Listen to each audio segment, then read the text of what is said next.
다음으로는 트렌드는 어떻게 형성이 되는가에 대해서 좀 얘기를 해보고 싶습니다. 혹시 트렌드가 어떻게 형성이 되는지 다들 알고 계시나요? 이거는 우리나라의 그 베스트셀러 있죠? 매년 나오는 트렌드 코리아 뭐 2020, 2021 거기 이제 서문에 보면 트렌드가 뭔가 정의를 해주잖아요. 한번 들으면 좋을 것 같네요.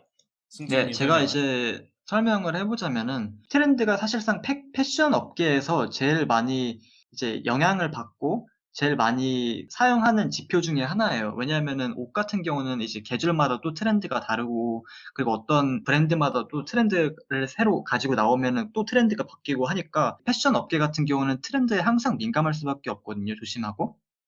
근데 이제 경제학 같은 경우 심리학, 사회학, 철학, 그리고 수학 이런 여러한 이 섹터와 관련이 많다 보니까 경제에서 유행이란 무엇인지에 대해서 제가 한번 정의를 해보자면은 트렌드에는 계절적 유행이 있어요. 그걸 영어로는 이제 패드라고 하는데 이 기간은 3, 4개월 정도이고 그 다음에 오는 게 이제 마이크로 트렌드. 이 마이크로 트렌드 같은 경우는 이 전작에는 3, 4개월 했지만 이 마이크로 트렌드는 3개월에서 6개월 정도, 그러니까 일시적 유행보다는 조금 더 지속이 되는. 그리고 나오는 게 이제 우리가 흔히들 보편적으로 말하는 트렌드. 그러니까 이게 좀 어떤 트렌드가 고착화가 되면은 이제 그것을 트렌드라고 하는 거죠.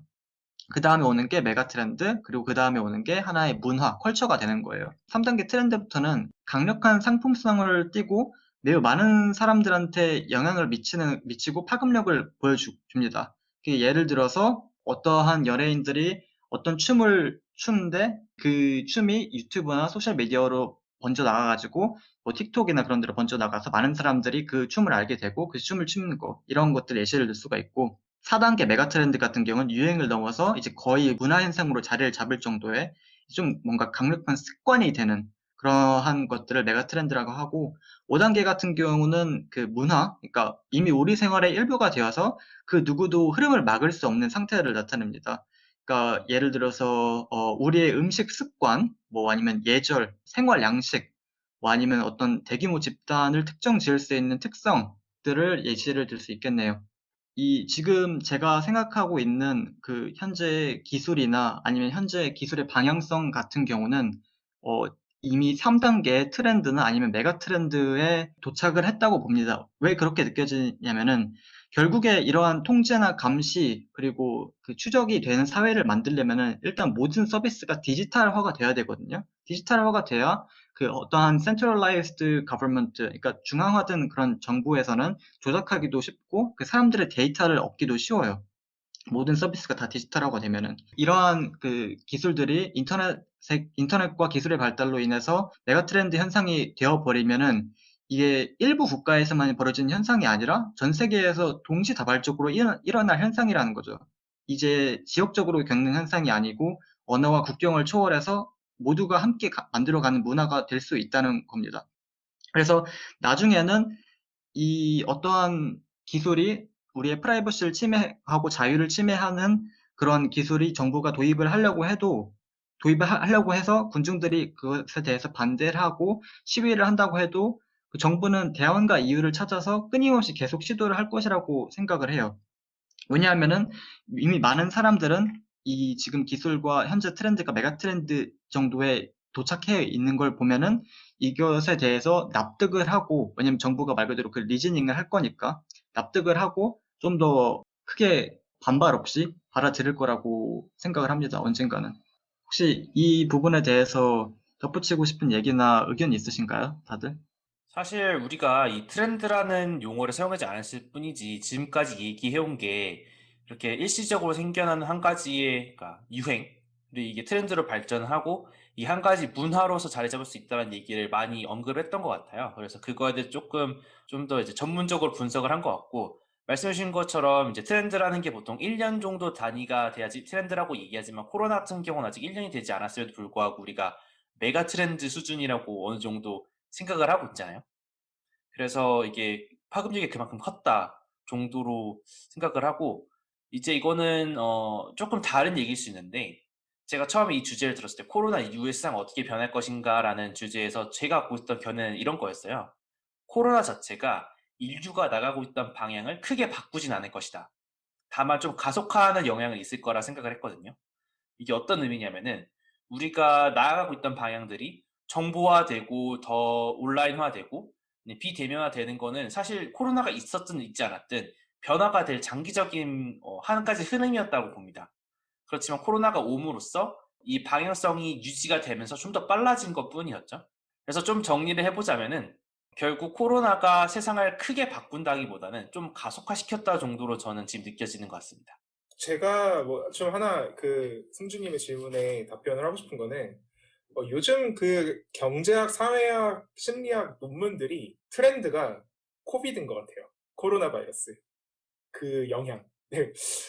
제가 이제 최근에 이제 논문을 읽거나 세미나를 다니다 보면 최근 이제 논문 지금 워킹 페이퍼, 그러니까 지금 워킹 페이퍼라고 하거든요. 이제 논문을 논문을 출판을 하기 전에 지금 이제 자기가 쓰고 있는 논문을 미리 이제 온라인 상이나 어떤 사람들에게 공개를 하고 지금 이런 연구를 하고 있다라는 거 이제 보통 워킹 페이퍼라고 하는데 그 워킹 페이퍼들의 진짜 대다수가 좀 코로나 바이러스에 관련이 된 거예요. 그리고 특히 이제 코로나 바이러스로 그 사태로 인한 그 불확실성의 증대, 이것이 이제 어떤 경제나 사회에 어떤 영향을 미칠 것인가. 사람들이 뭐 이런 이야기들, 그런 토론들을 굉장히 많이 하는 트렌드인 것 같더라고요. 그 내용을 마치기 전에 여러분들한테 마지막으로 물어보고 싶은 게 있는데, 여러분들은 이 지금 콜비드19의 사태가 끝나고 언제 끝날지 모르겠지만, 이 세상이 똑같을 거라고 생각을 하신가요? 제 개인적인 생각으로는 많은 문화 양식이 변화할 거라고 생각을 합니다. 승주님께서 많이 또 언급을 하셨지만, 제가 특히 좀 변화할 거라고 생각하는 어떤 문화 양식 중에 뭐가 있냐면, 서양인들의 인사 방식이 많이 변할 것 같아요. 특히 이제 한국이나 어떤 동양 쪽에서는 보통 인사를 할 때 악수를 하는 문화는 원래 아니잖아요. 물론 최근에는 서양 문화 양식을 받으면서 악수를 조금 하긴 하지만, 그래도 우리는 90도로 인사를 하거나 막 그런 식으로 목례라거나 보통 이런 식으로 인사를 하는데, 서양인들은 직접 만나면은 껴안거나 아니면 악수를 하거나, 사실 뭐 유럽 같은 경우에는 약간 키스를 하는 그런 데도 있다면서요. 제가 정확히는 모르지만. 그러니까 조금 더 이제 신체 접촉이 있는데, 이제 코로나 이후에 이게 굉장히 사람들이 민감하게 받아들이면서 그 문화 양식이 점점 사라지지 않을까. 서양인들의 어떤 그런 신체를 접촉하는 문화 양식이. 그런 좀 생각을 하고 있습니다. 이런 의미에서는 약간 위기 이전과 이후가 좀 다를 수 있겠다. 네. 좀 라는 슬프네요. 생각을 저는 그 미국식 허그라던가 아니면 되게 친근하게 이게 미국 사람들이 자기 버블이 있다 그래서 이제 프라이버시 중요하고 거리를 둔다라고 생각을 하지만 사실 그런 인사 부분에서는 정말 꺼리낌이 없이 신체 접촉을 하거든요.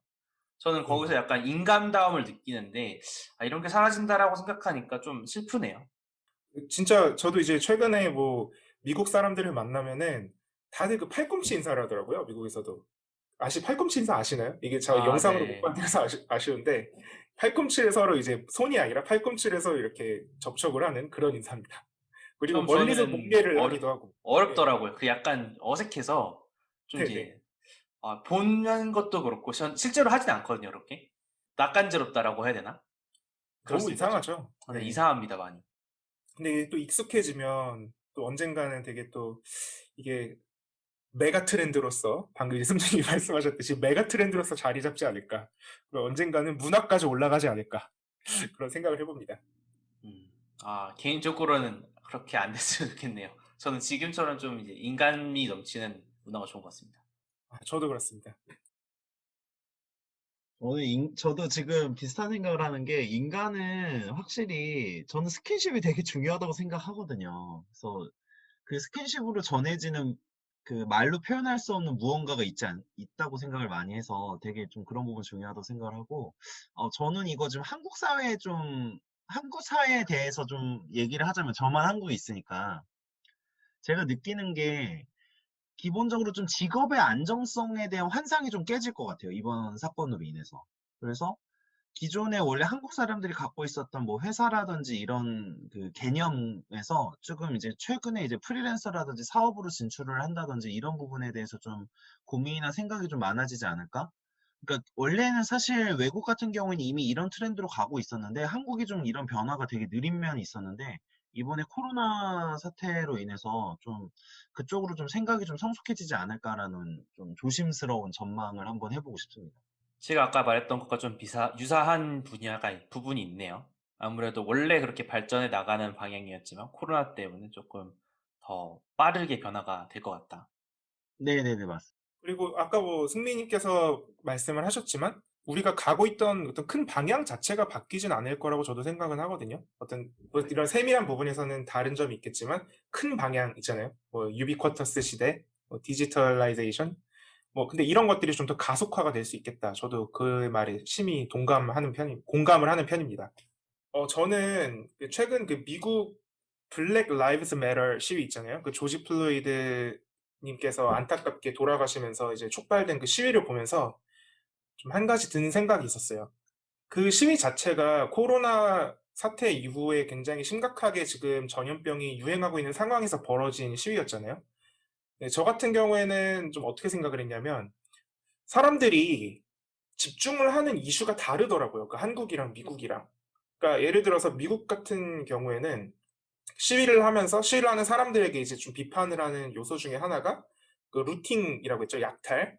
그 어떤 그 소수의 어떤 시위에 참가자분들이 상점 등을 약탈하는 모습을 보면서 그걸 이제 비판을 하는데 이 전염병이 대유행하고 있는 상황에 시위를 한다라는 그 자체 사실에 대해서는 그렇게 많은 비판이 없더라고요. 언론에서도 그렇고 그다음에 뭐 어떤 인터넷이나 어떤 이런 대중들의 의견을 볼 수 있는 공간에서도 그렇고 그런 부분에 대해서는 별로 논의가 없더라고요. 그래서 제가 생각을 한 게 이 미국 사람들한테는 어떻게 보면은 그 코로나가 유행하고 있는 상황에 그 목숨보다도 소중한 것이 시민의 권리, 어떤 시민의 자유 이런 것이 아닌가 좀 그런 생각이 들었어요. 그 뭐 우리나라랑 상황이 완전히 대응이 될 수는 없겠지만 좀 인상적이었습니다. 그게 뭐 좋고 나쁘고를 얘기하는 건 아니에요. 그러니까 어떻게 보면은 그 서양 사람들의 자유에 대한 생각과 어떤 우리 동양, 그 이스트 아시아에서 생각하는 자유가 좀 그 크기가 좀 다를 수도 있지 않나.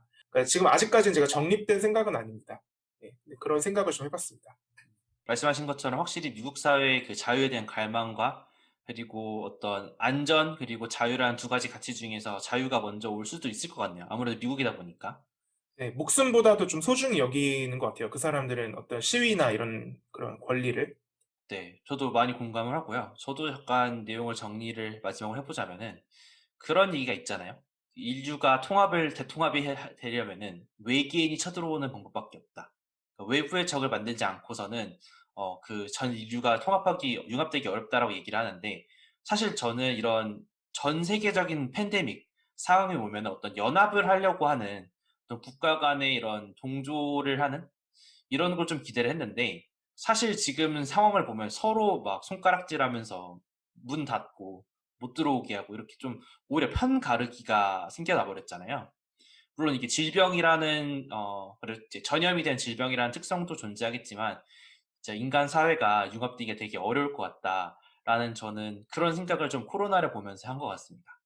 네, 저도 마지막으로 좀 정리해보고 싶은 게 아까 이제 얀시페 님도 살짝 언급하시고 이제 승민 님도 말씀을 하셨지만 결국에는 본질은 생명권이냐 자유냐의 문제일 것 같아요. 그래서 생명권이 우선일까? 어떤 개인의 자유가 우선일까? 현재는 저희 이제 한국 같은 경우에는 대부분의 사람들이 타인에게 피해를 주는 걸 되게 싫어하고 또 그래서 그런 부분에 의식이 있기 때문에 정부가 어떤 방역 조치를 할 때마다 잘 이제 뭐 대응을 하고 또 잘 따르고 있지만 항상 어떤 정책이든 어떤 것을 할 때 그 향후 어떻게 될 것인가 또 여러 가지 자유의 제한에 대해서도 고민을 하면서 또 이런 생명권도 지켜가는 그런 노력을 했으면 한다 이런 생각을 좀 하고 있습니다.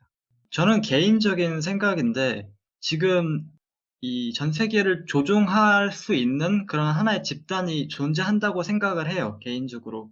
그게 이제 말 그대로 어떤 한 나라가 아니라 한 비밀 조직, 그러니까 뭐 흔히들 말하는 일루미너티나 뭐 딥스테이트 같은 그런 조직이 존재한다고 생각을 하고 가정하에 얘기를 한다면은 앞으로 우리나라나 여러 몇몇 나라들, 유럽에 있는 나라도 그렇고 인구 절벽과 인구 감소의 문제를 겪겠죠. 그래서 이민자들을 대거 수용함으로써 인구 문제를 극복하려고 할 거예요. 그리고 이런 비대면 테크놀로지, 비대면 기술이 발전하면서 사람들은 그 함께 있는 것보다 혼자 있는 시간이 더 많아질 것 같아요. 제 개인적인 생각으로는. 그리고 이러한 사람들이 혼자 있으면은 발휘가 되는 그런 이기주의적인 면모와 그리고 사회에 융합되지 못하는, 그러니까 융합되지 못한다기보다는 좀 뭔가 그 사람들이랑 잘 그 놀 수가 없는 그런 그 능력이 발전이 안 되고 어빌리티가 발전이 안 되고 이민자들이 대거 그 들어오면서 각 나라의 문화나 그런 고유의 색깔이 점차 퇴색해 버리고 없어질 것 같아요. 그래서 이제 진짜로 뭐 한국을 가도 이제 한국인만 있는 게 아니라 여러 종류의 그 인종과 여러 종류의 사람들을 볼 수가 있게 될 것이고, 그리고 이러한 것들을 다 관리하기 위해서 그 제가 앞서 말씀드렸다시피 ID22처럼 모든 사람의 정보를, 퍼스널 정보를 이런 블록체인이나 그런 매개체에다가 저장을 해가지고 한 곳에서, 중앙된 곳에서 관리를 할 수 있는 그러한 세상이 결국엔 올 것 같아요. 그런 전체주의적인 세상이. 물론 이거는 오려면은 시간이 많이 남고 아마 저희가 살아있을 때까지는 괜찮을 수도 있겠지만 결국에 그러한 흐름이나 트렌드 자체는 앞으로 이렇게 쭉 이어지지 않을까 싶습니다. 그러면은 마지막으로 이제 정말 마무리하기 전에 오늘 게스트로 나와주신 승준님한테 감사하다는 말씀을 전하면서 뭐 마지막 인사 하시겠습니까? 말씀해 주신 부분 네, 있으면. 저를 이러한 그 인텔렉추얼한 그룹에 초대해 주셔서 정말 영광이었고요. 그리고 다음에 또 이런 기회가 있었으면 좋겠습니다. 감사합니다. 네, 감사합니다. 그러면 오늘의 주제, 포스트 코로나, 코로나 이후의 세상은 어떻게 될 것인가에 대해서 관한 내용을 여기서 마무리를 하고요. 다음에 더 재밌는 주제로 돌아오도록 하겠습니다. 지금까지 대한민국의 르네상스 시대를 열어줄 이야기, 르네상스적 인간들이었습니다. 감사합니다. 감사합니다. 감사합니다.